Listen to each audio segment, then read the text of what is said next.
Hello, my name is Jake. And my name is Cortland, and this is the Flordia Georgia Line, South Divided. Today we will be discussing the college football teams Georgia and Miami, and which of the two are better, and how Nick Saban has turned Alabama into a dynasty.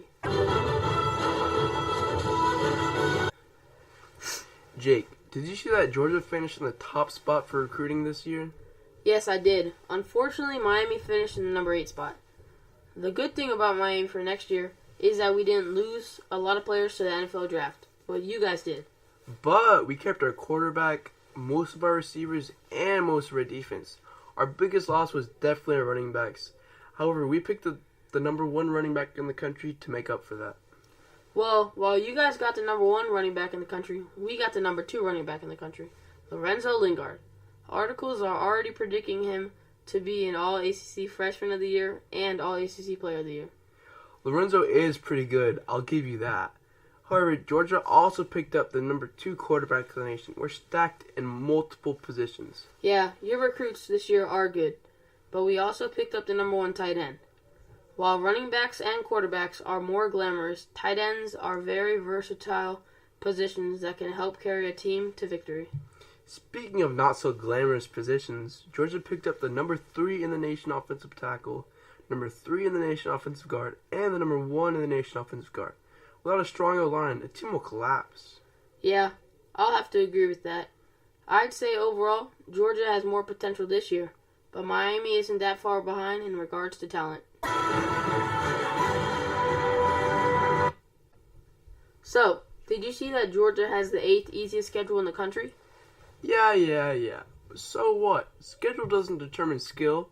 We play Auburn, Florida, LSU, Missouri, and South Carolina. All these teams are good, and Auburn and LSU are championship worthy. Come on now, you guys are turning into the Ohio State University. Georgia is just paving an easy path to get to the college football playoffs. They're playing easy teams just to get into the playoff, even though they might not get in because their strength of schedule is terrible. But like I said before, schedule doesn't determine if a team is good or not. For example, UCF was an amazing team that should have made it in the playoffs. Just because they played easy teams doesn't make them a bad team. A good team can have an easy schedule. The reason why they didn't make it into the playoffs is because they didn't have a good strength of schedule. The reason Ohio State didn't make it into the playoff was because they didn't have a good strength of schedule. Do you see the pattern here? But does that lessen the skill of the team or make the players and coaches worse? You can be a great team without making the playoffs. But every college football team's goal is to win a national championship, is it not? Every college football team's goal is to play to the best of their ability.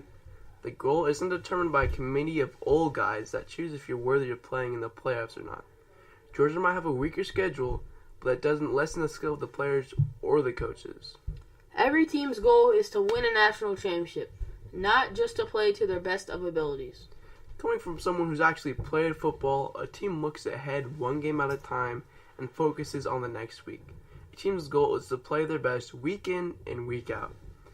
If a team meets their goal, they'll have an opportunity to play in the playoffs and compete for a chance for the national title. I played football from 5th to 8th grade. Every team's goal is to win every game and to win their league's title. And I've played from 2nd to 9th grade. And while winning a national championship is a long-term goal, that's not what they think about every week. If Georgia wins every game they play but doesn't make the playoffs, the coaches will be satisfied and proud with their players' performance.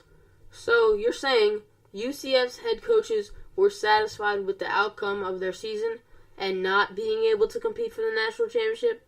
Of course the coaches were happy that they won every game in the season, but they were also pissed that they didn't even get a shot to play for the national championship game, which was their main goal of their season.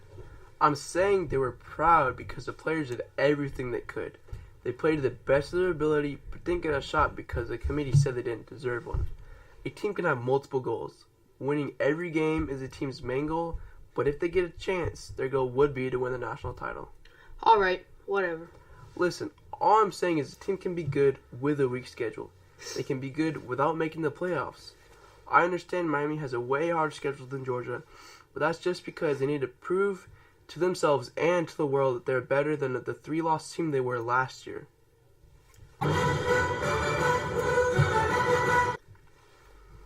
Alright, now that we have cleared that up, let's talk about how Nick Saban has turned the University of Alabama into a dynasty. How do you think Nick Saban was able to turn them into a dynasty in such little time? In my opinion, it's a combination of a great coach, amazing talent, and a good school. Nick Saban is one of, if not the best coaches of all time. I think it has to do with his basic principles. He stays humble, even as the best coach of all time. He never underestimates his opponent, and he focuses on one game at a time. He could turn any program around, regardless of talent or strength of schedule. I think he's like Bill Belichick, the Patriots head coach. Bill turned the Patriots into a dynasty when he got there.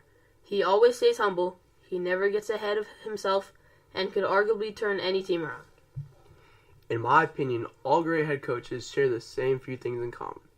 A great coach is humble, doesn't underestimate the opponent, and always focuses on one game at a time. They never get caught up in what the media says and keep it just about the football. Alright, so overall, we have established that Georgia has more potential talent-wise, even if Miami isn't far behind. Georgia has a weak schedule, and Miami has a tough one because they want to prove that they are better than everyone. And finally, Nick Saban shares the same qualities as most great coaches in the NFL. I'm Jake. And I'm Cortland, and this has been Florida Georgia Line, South Divided.